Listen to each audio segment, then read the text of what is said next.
మంచి మనసు అండి. తినడానికి తిండి లేక అల్లాడిపోతున్న వారికి ఏదో ఒక సహాయం చేయాలని ఆశతో వచ్చి సహాయపడుతున్నారు. ఇలాంటి పని మనం కూడా చేయవచ్చు.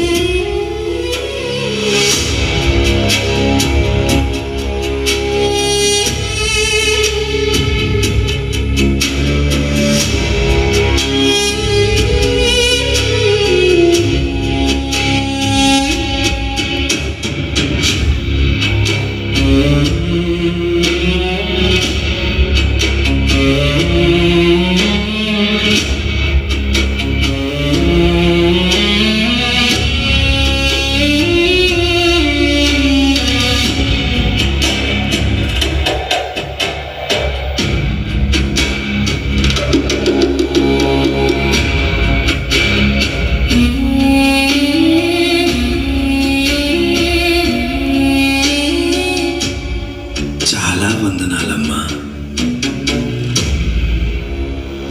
నీ కాళ్ళకేమైంది? నాకు పక్షవాతం వచ్చిందమ్మా. ఈ బేతస్త కోనేటి దగ్గర అందరూ ఎందుకు కూర్చున్నారు? మేమందరం ఎదురు చూస్తున్నాము. ఎందుకు ఎదురు చూస్తున్నారు? దూత వచ్చి నీటిని కదిలించినప్పుడు మొదట నీటిలోకి దిగిన వారు స్వస్థపడతారని చెప్పారు. అందుకే స్వస్థత కొరకు ఎదురు చూస్తున్నాను. ఎంతకాలంగా ఎదురు చూస్తున్నావు? 38 ఏళ్లుగా.